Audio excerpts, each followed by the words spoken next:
DuroCut damilfej, kibontás.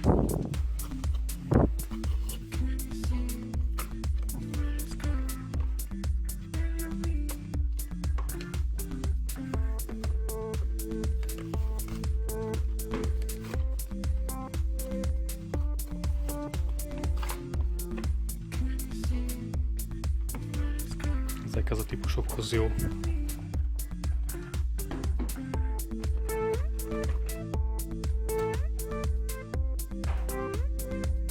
4 mm-es damillal, 12 és 14 mm-es anyával.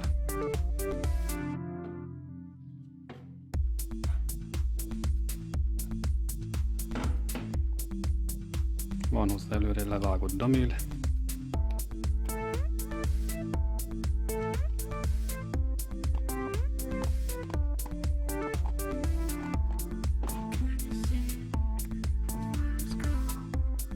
Amit csak be kell fűzni.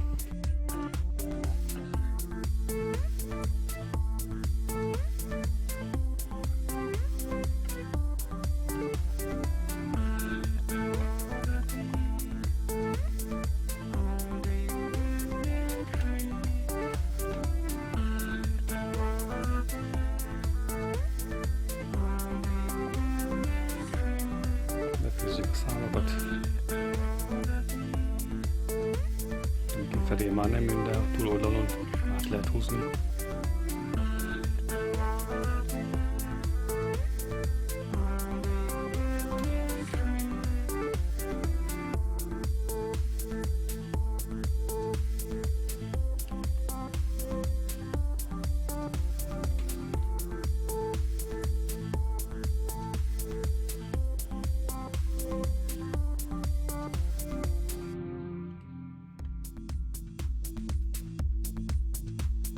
És így néz ki.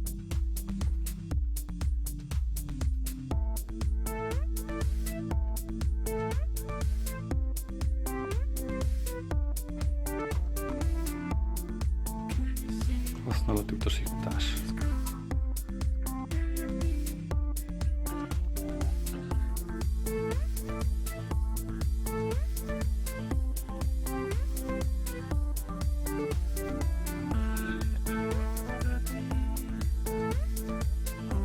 Következő videóban kipróbáljuk.